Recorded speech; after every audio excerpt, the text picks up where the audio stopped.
You're listening to the Brian Donahue Podcast, a production of Trek in Jesus, boldly going into the farthest reaches of the galaxy with the gospel of Jesus Christ. Trek in Jesus is an online community for Trekkies who love Jesus to talk all things Trek, their faith, and everything in between. Join me and special guests from around the world as we engage in relevant discussions about Trek in Jesus. Let's get ready to fly and boldly go right now. And welcome to another episode of the Brian Donahue Podcast. I'm your host, Pastor Brian, and I want to say thank you to all the listeners, to the Trek in Jesus community, to those that just enjoy this podcast and listen regularly. From the bottom of my heart, I am so grateful to you. I hope you're having a good time. I hope also that you're being challenged, that you're being encouraged and refreshed as you listen to this podcast. I hope it's a little bit different than maybe some of the other podcasts you listen to. I hope that you learn, and I hope that you're growing as a human being, as a Star Trek fan, and as a Jesus follower. I know I am, and I'm having a lot of fun doing it with all the special guests we've had on now. Can you believe it? This is the 14th episode of the Brian Donahue Podcast, and I'm just so grateful to you guys for supporting this, listening, sharing it with your friends. Do me a favor right now and hop on your social media. Hop on Facebook, Instagram, and share this podcast. Once you're listening to this, if you're enjoying this, if you're getting something out of this, do me a favor and share this on your Instagram, on your Facebook, and also on whatever podcast app you listen to it on. Please do me a favor, write reviews, like it, follow it, subscribe to the podcast. It really helps those algorithms in all the right ways. Share this podcast with more people. All right, enough of the commercial. I want to talk to you guys about something really personal this week that happened to me and my family. Nothing bad, so just know that, but it's personal, meaning that it really means a lot to my wife and I, and when it comes to our children and to my son Brody Tiberius in particular. That's who I'm going to talk about for the next few minutes. Brody and I were doing our normal nighttime routine where we lay in bed together, we read, we kind of wrestle a little bit, and then we'll say our nighttime prayers before bed, and I always sing to both of my kids, Jesus Loves Me. It's the most important song ever written. It's the most theologically accurate song ever written, that Jesus loves us all. And it's not just the little children, it's everybody, right? And I want my kids to know that. And I got to tell you, it's some nights are harder than others, but as we go through that routine, I never regret singing that song to both of my kids each night. And I always look forward to the conversations we're going to have. And some nights they're hard conversations. Some nights the kids are just ready for bed. But some nights we actually go a little bit deeper in their lives, and they ask questions about the Bible, about Jesus, about life. And sometimes that's when they share how their day really went. And it's just this amazing time with our kids.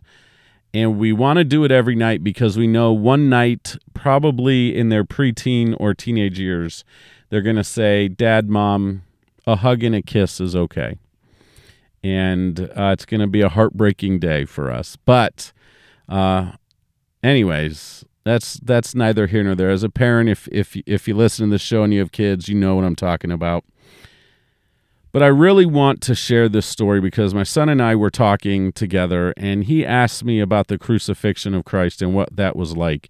Well, there are some things that we know historically about how the Romans crucified people, and you put that together with the biblical account of Christ's scourging and the crucifixion.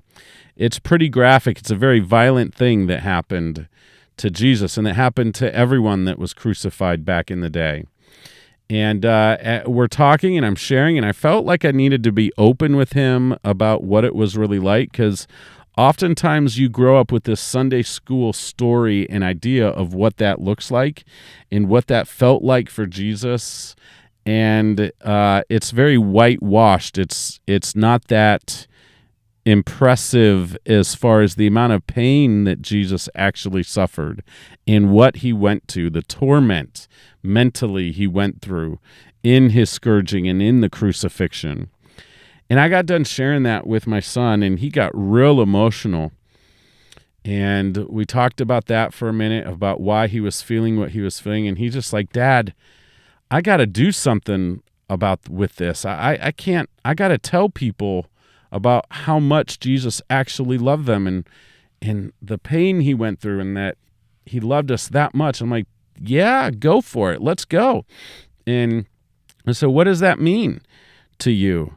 He was having this experience with this story that was bringing emotion. It was stirring his innermost emotions, and it was real and it was authentic as a 9-year-old boy. And he said, I think I want to start a Bible study at school. And I'm like, well, how do you do that? He said, it'll probably have to be at recess. I'll probably have to kind of do it on my own, but I'll have to get permission. Because, the teachers aren't allowed to do that during school hours or whatever. They can have, my daughter goes to a Bible study after school. I think it's on Wednesdays, and one of her teachers teaches that, but it's after school. It's not during the course of the day. And, of course, it's 100% voluntary thing. No one is forced to go to that or pressured to go to that in any way. And so I'm like, all right. I said, well, you should probably talk to your teacher too and see what she thinks. His teacher is amazing. He's got 2 amazing teachers this year. But so that next day he goes to school. And as he tells the story, when he got home, he said he told his teachers this, and another teacher who is phenomenal and has impacted both of my kids' lives. She's a part of the music program. They actually walked him down to the principal and said, we support this, Brody, and we'll walk with you and give you support. And so they did that about 4 times that next day, but the principal wasn't ever in his office. So they said the weekend was coming, so they said, why don't we do this Monday? So he walks down with his teachers to the principal's office and makes the pitch and says he'd like to do it during recess. One of the teachers offered their class space, and Brody has built a team. He's got 3 or 4 other kids that are willing to pitch in and help out, help clean up, help lead different parts of their time together. It's only about 20 minutes that they have on recess. But guys, let me tell you something. My son experienced something. He felt something in his heart, and he said, I need to do something, and he turned it into action. He didn't just keep that emotional experience that he was having, this knowledge of how gruesome the death of Jesus Christ was, and how much love and grace and forgiveness there was in this act, this ultimate act of sacrifice. Jesus was the most innocent man ever to be killed, ever. And here my son is having this response, and he has to tell somebody about it. And so he comes up with this idea, and he's brave and courageous enough to go to school and talk to a teacher about it and get help. And he builds a team around himself to bring them into his experience, to allow them to be a part of something bigger than themselves. A bunch of 8 and 9-year-olds just had their first Bible study at school this past Tuesday as of the recording of this podcast, and it went really well, he said, and I'm just so proud of him. And here's the challenge for us as a community: whether you're a Christ follower or not, there is something that I know, there's an experience that I know you've had. It may be watching a film, it may be reading a book, it could be watching a television show, listening to a podcast, hearing someone else's story out of their own voice, where you have been moved and you are like, something has to shift, something has to change. I have to do something with this knowledge that is positive, that is powerful, that will hopefully impact those around me. And here's the challenge. Here's the question I have for you is, what have you done with that? Has it just been a fleeting experience where you had this really emotional response and it felt good for a time, maybe a few days, but then you kind of let it go and it grew dimmer and dimmer in your heart and in your mind? Or what are you doing with this experience? What are you doing with this knowledge that has set you on fire, that has lit your imagination, that has tugged at your heartstrings? What have you done with that? And what do you want to do with it? Dream big.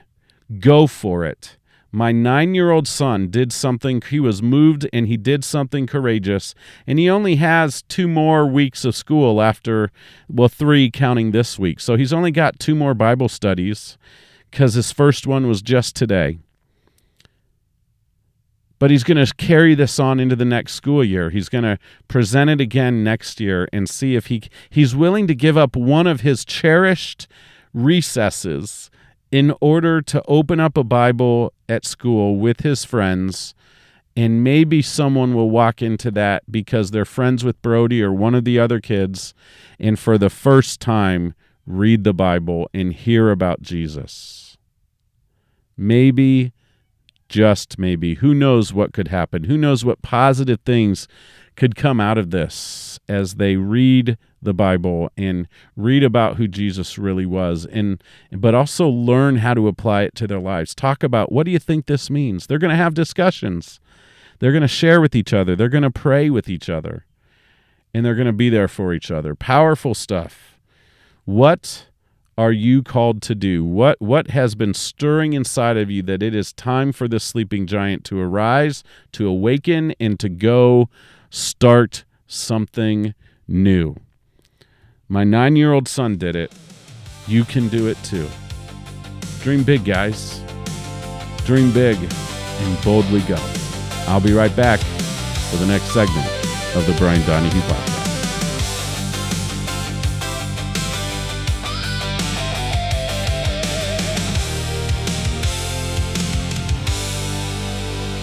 Hey guys, I'm back with another very special guest. I've known this guest for a little while, for a few years. He's right here in my neck of the woods here in Northeast Ohio, and he is a fellow believer and follower of Jesus. He is also a big Star Trek fan. And when I put out the word that I wanted to start having people on to talk about their favorite episodes, this man reached out to me with great enthusiasm, and I'm super pumped to have my friend, the one, the only, Chuck, on the podcast to talk about his favorite episode of Star Trek. Chuck, how you doing, sir? Really good today, thanks.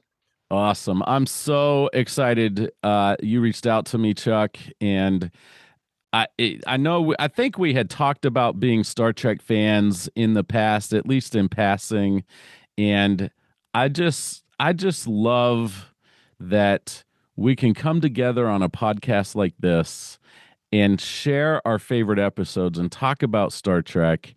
And I love that I'm about to be really surprised. Chuck, so everyone knows, Chuck has not shared with me my favorite episode. Or his favorite episode. Sorry, it's not why the heck is this my favorite, it's your favorite episode. Well, we could listen to that sometime, Brian. Right, yeah. You're absolutely right. I should. But be your own special guest. Oh my goodness. Well, Chuck, before we dive into that episode, I don't want to get too far ahead of myself. I'm real excited to hear that. But let people know who you are and what you're about and what you do and anything at all you want to share with people. Yeah. Well, actually, I'm a retired engineer and business analyst. I worked for First Energy Company and got out of it just before all the crap hit the fan up there. I retired from there in 19, and then I became a business instructor down at Malone University in Canton. And I did that for 5 years, and my wife finally talked me into staying at home so we could travel and do that kind of thing. Devoted Christ follower. Have a lot of positions at church, not the least of which probably one I find the most joy in is ushering people into worship on Sunday mornings. Yeah. I love it. I love it. So you said something there. I didn't know you worked at Malone for a season doing that. That's pretty cool. Yes, for the last 5 years, I taught statistics and Okay. business strategy, economics a couple times, Gotcha. whatever the business school needed at the time. Yeah. It was I retired at 60, so that was kind of early. Yeah, yeah. So I felt like I still needed to, I guess, shift my life from achievement to significance, I think Yeah. is the way to Wow. say it. Now, where I Wow. could actually pour into people. Mm-hmm. Um, and that was, I do actually miss the students still. I Oh, I retired bet. from that 2 years ago, but Yeah. Malone has a very special place in my heart, being a former student, and having done work, and of course being a part of the Friends too for years like that. Malone. For those of you that don't know, Malone University is a Christian university here in Canton, Ohio. And so it's very recognizable in this area. And I don't know how you don't know about Malone if you live in Canton. But yeah. I love that university.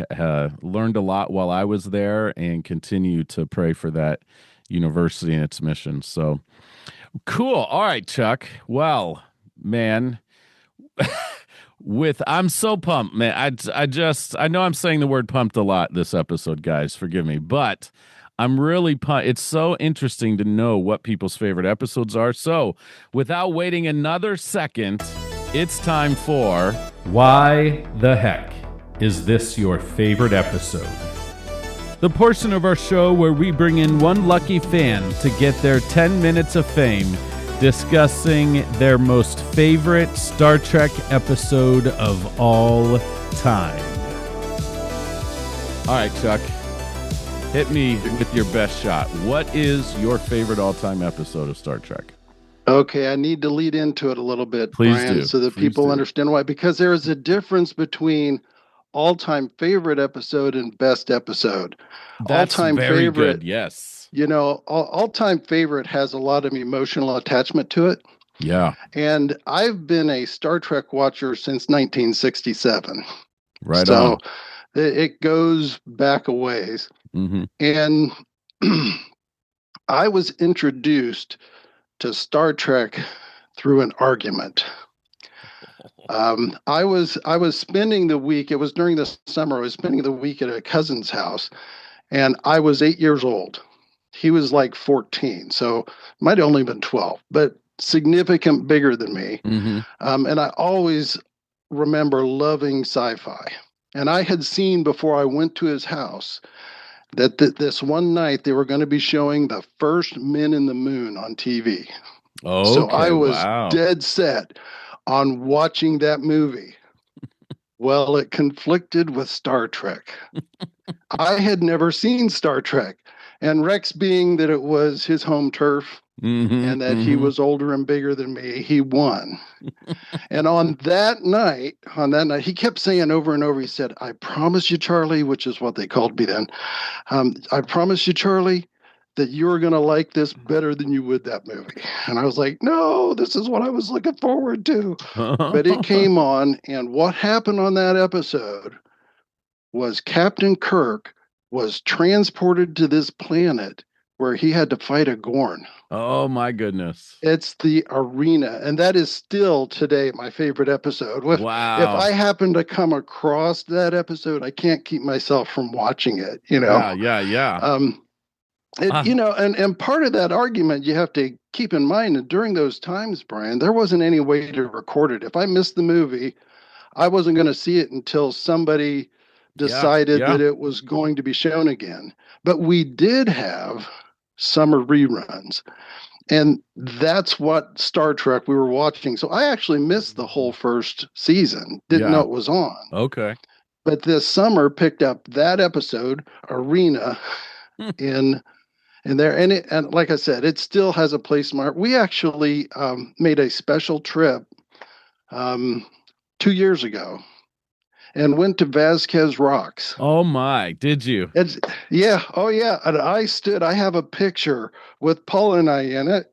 right?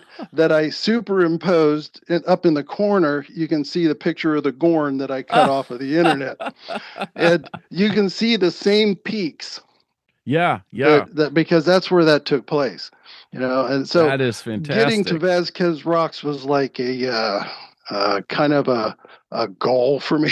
It's like, Sure, we're sure. going to be in the Los Angeles area. It's just right over there. And Paula tolerated it, and she went. My niece and her boyfriend went with us, and my niece and boyfriend and I climbed through the rocks, and Paula was kind of the playground mom, Yeah, yeah, saying, yeah. "No, don't do that. You might get hurt." So, So but oh Arena, that what a yeah, great choice, Chuck. And I love the story behind it is even better. Like oh yeah, that I'm over here. You can't. We don't release the video of this, of course, as our listeners know. But I'm over here all smiles hearing this story. I love it. yeah. And when with respect to that whole Vasquez Rocks thing, I've watched Picard, Mm-hmm. and I had watched the first part of it a while ago, but then kind of got away from it, so I Mm-hmm. went through and watched it. And when he goes to get Raffi, Mm-hmm. Yep. that's where she lives, Yeah. and it Yeah. comes right up on the screen, Vasquez Rocks, California. And it's a great place, Brian. If you ever get a chance to go out there, um, Yes. Yeah. just to hike around with the kids. Great place for the kids because all those rocks are slanted like that. So Mm-hmm. it's really pretty safe to climb on unless you do something stupid. Right, right. Um, Well, we so, did, we did, and Chuck, you may have seen it all our Facebook posts this summer. We did a 5 week out west national park yes, camping trip, and we did not get as far as California. Utah was as far west as we got. Utah's Um, great. love Utah with all my heart. It's fantastic. But California, Oregon, we want to do Glacier, Yep.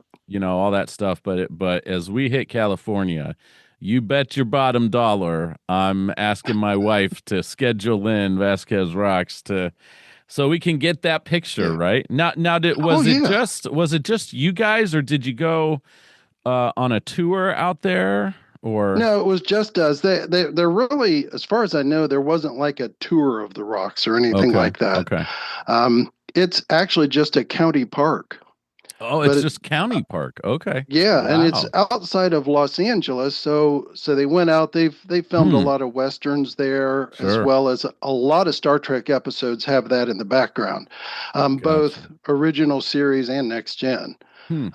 and of course Picard. I don't know Yeah.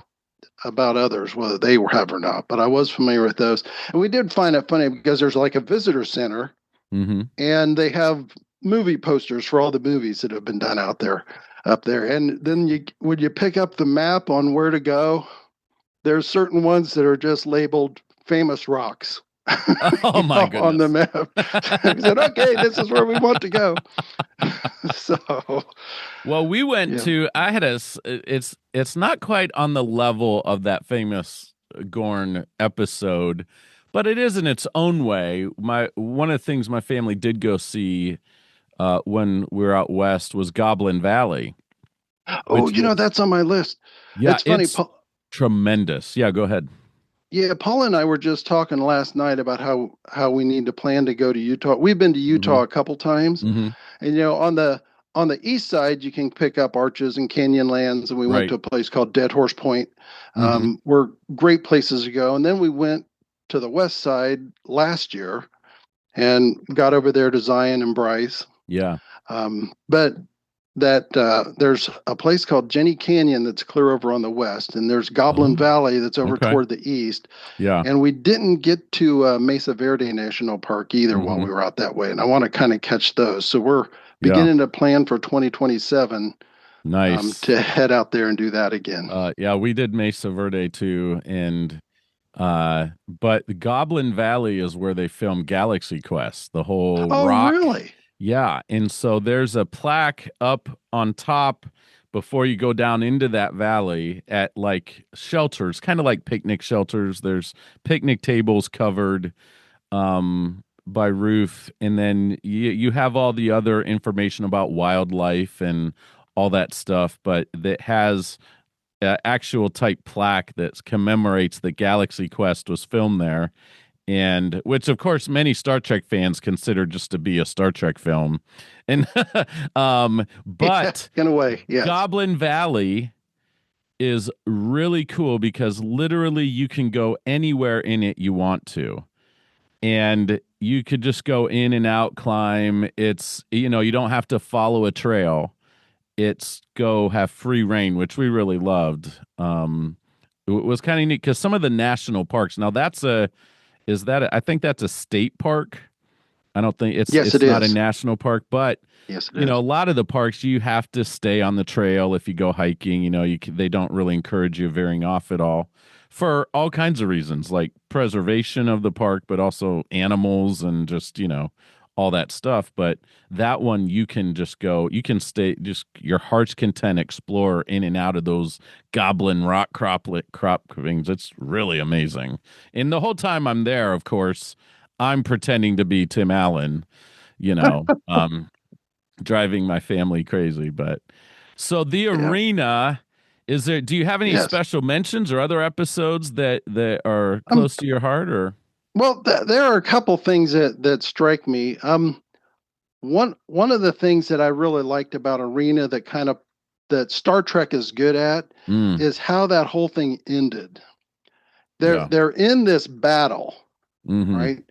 And in the end, and I thought it was kind of funny, Kirk is talking all the time into the little communicator, and the Gorn is hearing all of it, but saying Yeah. nothing at all. Right, You know, right. the Gorn realizes that when they said that it was a translation device, that it was for each other. But Kirk Mm-hmm. doesn't. He thinks it's just a recording. Um, but at the very end, the Gorn refers to them as being invaders, right? Mm-hmm. And when Kirk goes to where he can finish off the Gorn, he says, "Wait a minute, you know, maybe we're the ones in the wrong here." Mm, All right. yeah. And there's like this realization that there's two sides to this story. Mm-hmm. Okay. And we need to understand what both sides are before we take this action. Right. Yeah. Say, Yeah. take such a final action, right? Mm-hmm. Mm-hmm. So, and it's not by accident that they made a Gorn a cold-blooded lizard, right? Right. Yeah. Because I mean, it kind of reminds me, and I'm trying to remember the name of it. There was an episode in Voyager where Chakotay is kidnapped and inscripted into service for an army of humans who were Oh, fighting these beasts. yeah. Yes. Nemesis, is that maybe what it is? That sounds right. Nemesis. That is a great episode. Yes. Yeah, and he's kind of brainwashed because he sees these beasts who in my mind they look kind of like Nausicaans. They weren't, Yep. but that's the Mm-hmm. kind of look that they have. Mm-hmm. So it's a look that's repulsive to human beings. Yeah. So it's easy for him to believe that they're the evil, right? Yep. And it turns out that they're the good guys, Mm-hmm. right? And it's kind of the same thing going on with this Gorn. It's like, wait, Mm. this isn't as clear as I thought it was. We need something more. Yeah. We need to know a bigger picture. Yeah. Um, and I like that aspect of it. And when I was thinking about it, I thought I'm kind of attracted to the episodes that draws toward that kind of understanding. Mm-hmm. There's another. It's a Next Generation episode called Darmok. Are you Yes. familiar with Oh, Darmok? yes. Yep. Yes, and I mean the whole thing is about trying to understand this other culture. I use those in class that episode in my class at Malone It's when I fantastic. was teaching about international business, because when you go from our culture to say the Chinese culture, Mm-hmm. they're very different, and just getting the words isn't enough. You Ah. need to understand what the background and the mean of the words are, not Yeah. just Yeah. what the words mean. Yeah. Okay, what there's more to language than just words, and that episode was Mm. really good for bringing that out. That Mm-hmm. without the history and understanding where those words came from, right, and how Mm. people actually interpret those words, Yeah. Yeah. you're going to end up with some problems in your if you're trying to do a cross-cultural business. You're going to Yeah. end up problems with that, and Yeah. we run into that problem all the time, just even within our own society. Hmm. That you know Hmm. that we can't see across that and understand what that word meant to the other person. Yeah, absolutely. I think So you've got my pastor brain really going here and saying that, and where I'm going, where you've led me to is like that's why when we read the Bible, understanding the original context is so important, and absolutely, the original language and what the words actually meant, because when they're translated into English from Hebrew or Greek or Aramaic, like sometimes the choices that the people that interpreted those words made changed them just a little bit, yeah, or and so understanding that is so important. And I've had experiences, I'm sure you have, Chuck, and many people have, where you're diving a little deeper into a passage from the Bible, or maybe you're just hearing your pastor preach from it and go into that a little bit more, and it really makes you go, oh my goodness. I yeah. I never saw it that way. Yeah, like it's a incredible discovery. Like it's usually pretty amazing experience for me when I go, wow. I have been reading this for years, and this just broke this wide open for me to understand it in a little different way. And then to think, like, now you put that relationally, especially cross culturally. What if we had the same kind of excitement and enjoyment or anticipation for like the necessity to learn like that as we're engaging with other Right. people?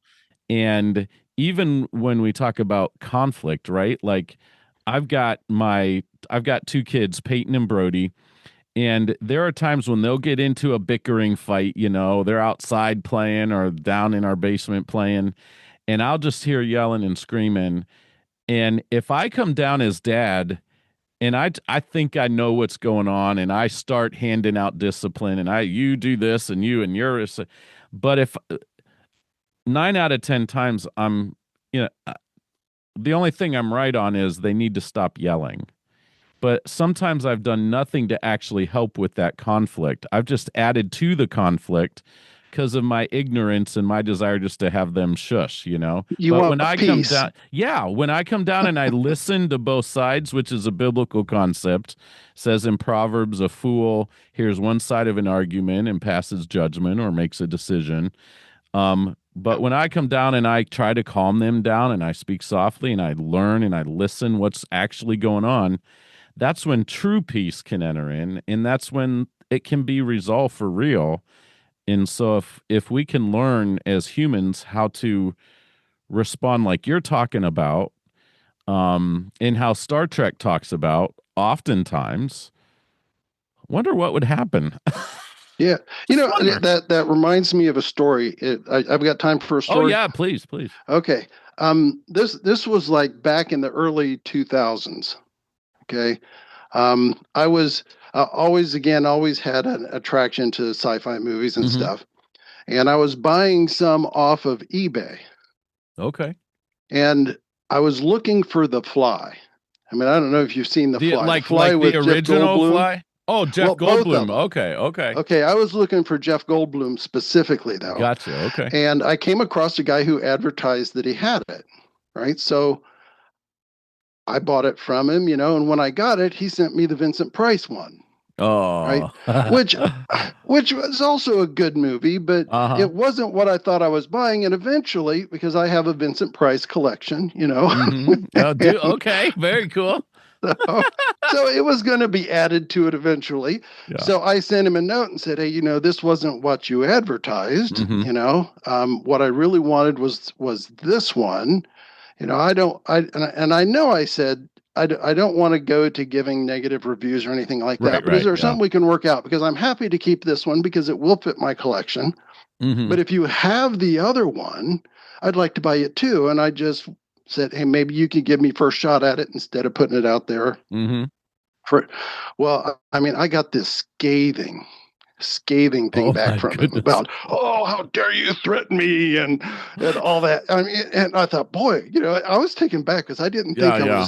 I was threatening at all. Mm-hmm. And I thought, well, at the very least, I owe this guy an apology because I've obviously upset him. Yeah. So I sent another message to him and Wow. said, I'm sorry, I didn't mean, I actually don't want to do that. Mm-hmm. I just thought maybe we could work out some kind of a deal if you had that. Mm-hmm. And I get another message from him that is still kind of dripping, Mm-hmm. Yep. with Sure. vitriol. Sure. And he goes on and on about, um, you have to understand why people react this way because of the oppressive government that we're under right now. This was in early 2000s. This Interesting. was under George W. Bush. This was, Okay. if you heard that today, you might say, oh, well, this is one of those guys. But Uh-huh. back Uh-huh. then, that was really rare. Wow. And I thought then I felt compelled to talk him down. Right. I got Mm. to talk this guy down because he is so upset about things he doesn't need to be upset about. Yeah. So I sent him a little note, just kind of trying to be friendly and address some of the things that he brought up. And I had one little sentence in it, which, and I know this is wrong on all kinds of levels, but but I said, and when you start thinking Klingon women are attractive, you've pretty much put racism behind you. Oh my. Right, just one little sentence in there, right? Yeah, yeah, yeah. The whole thing, and I get this message back from him that, how did you know I was a Trekkie? Right, it was the only thing in the whole message that had anything Trek at all. He said, how did you know I was a Trekkie? And the tone of the conversation changed Wow. completely, and we messaged back and forth just a couple more times about Right. movies we liked and that kind of stuff. But Mm-hmm. it was like there was this entirely different person once you had the connection. It happened in this case Yeah. to be Star Trek, Yeah. but once you got past the um, okay, I'm a conservative, you're a liberal, and once you Mm-hmm. get past that and Yeah. find out, hey, we still love the same thing. We still love our Right. families. Mm-hmm. Many of us still Yes. love God. Yep. Yep. Um, Oh, that's such a we good don't need to story. focus on those differences. Yeah. Yeah. Um, Oh man. That's such a good reminder, Chuck. And we talk about that a lot here at Trek and Jesus too. Talk about yes. tables and the importance of sitting down and actually sharing life with each other. I heard a story, and I'll try to make this quick too, but it pairs with what you just said. There was this person that loved to set up debates at universities, and I can't remember the name of the university they worked at, but their tradition and habit became when they would have debaters come to do this very public thing, and they would get people that were intentionally, of course, on opposite sides of the argument. What this person did was insist that they come to their house to sit down to have coffee or a meal together so that they could learn about each other Yep. personally and humanize each other so that when it came time to the debate, it was much harder to get personal Yes. because they had a genuine they got to know that other person, they learned about their family, they probably found common things like you said about Star Trek or whatever it is, to where they could say, hey, okay, let's keep it about this issue and let's treat each other with respect. And that person who organized this said the tone of these debates shifted dramatically, and what it did was it really set the tone then for debate at the university for those young people in particular to learn that we don't have to be so hateful with people that think differently than us and have Oh different yeah. political points of view and religious points of view, whatever. It's so important. And I think as Christians, I really think we should be leading the way in this way of living. I think Jesus taught this. I think Jesus sat down with people that the religious leaders of the time wanted nothing to do with. And he listened. I mean, he taught and he spoke truth. We don't have to give Yep. up those things to do this at all, but we do it from a point of view of valuing that other person and just giving them dignity in that relationship. And it's so important. And that episode Arena too. I wonder how many other people that episode has impacted too, because of that, you know? Yeah, when I was listening to your podcast and you were talking about sitting around a table, Mm-hmm. and Star Trek Catan sounds really cool, by the way. All right. And we had a youth pastor, and I hate this because I cannot remember his name. He went to Deerfield Friends to be the pastor there. Ben. Yeah, Ben Croston. That's it. Yep. Ben Croston made a verb out of that. He called it tabling. Oh right? yeah, I've heard him say that. Yeah. We need to table. We need to do more tabling, because of what that impact is of sitting across from each other. And like you had said, whether it's around a board game or whether it's over a meal or whether it's even just sitting around a table and conversing, the table does act as that buffer between you. King Arthur had a big round table for a reason. Right. Yes. Right? Yes. So good. Yeah, and with respect to that, again, I love that understanding stuff, and I don't think any of the series, and I know this is going to be right up your alley because it's your favorite series, was the Deep Space Nine. Deep Space Nine did so much better job of, if you want to know what a Cardassian is really about, you're going to learn that on Deep Space Nine. You want to know about a Jem'Hadar, you're going to learn that. You want to know about the Ferengi? I loved what they did with the Ferengis. Yeah. And because they were just kind of this also ran kind of species on the Next Generation, and always evil, except I think there might have been one episode where there was a Ferengi engineer that corroborated on the Enterprise, but usually they were this nefarious, But if you really want to learn about them, you get there. And I'll tell you, I used to get the biggest kick out of Jake and Nog. They would sit there on the upper level of the promenade and watch the girls, just like teenage boys would do. And honestly, it reminded me, my best friend and I were very much like Jake and Nog, because I was this conservative kid that, kind of cautious about and Robbie, who was my best friend, I mean, he was always thinking, he was like Nog, always thinking of something to do that wasn't going to work. But, he would always talk me into it, so I loved that. Yeah. I'm glad to hear that you like Deep Space Nine, of course, but have you read the book, The Autobiography of Benjamin Sisko? No, I have not. You need to seek that out. If you're a Deep Space Nine fan, it's by Derek Attico. I've met Derek in person. I've got an autographed copy of his book, and he's been on the Big Sci-Fi podcast too. So check out that episode, Chuck, if you haven't gotten there, with Derek Attico. But that book fills in so many gaps, and is such a beautiful book. Like, if you're a Deep Space Nine fan and love that father-son relationship between Ben Sisko and Jake, it pulled at my heartstrings so much, especially now that I'm a dad. It was so powerful and so beautiful to see that. So I recommend that book to anybody I find out is a Deep Space Nine. That's the autobiography of Ben Sisko. Of Ben Sisko, yep. All right. I'll give that a check. Worth it. All right. Well, Chuck, this has been amazing. I'm all smiles over here.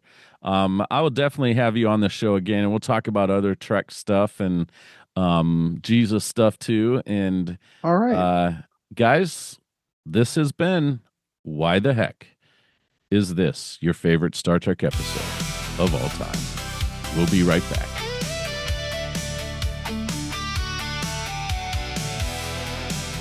Hey guys, I just wanted to say one more time how much I appreciate you listening to this podcast, supporting the podcast, sharing it on your social media, telling your friends about it. Would you do me a favor and the honor of thinking about going over to my Patreon page and becoming a Patreon supporter of the Brian Donahue podcast? $5, $10 a month is all it'll take to tell me that you support what's happening here with the Brian Donahue podcast and Trek in Jesus. help me keep producing outstanding content, challenging content, inspirational content, and fun and entertaining stuff and conversations around Star Trek. Until next time, live long and prosper. Keep boldly going into all the world and watch more Star Trek.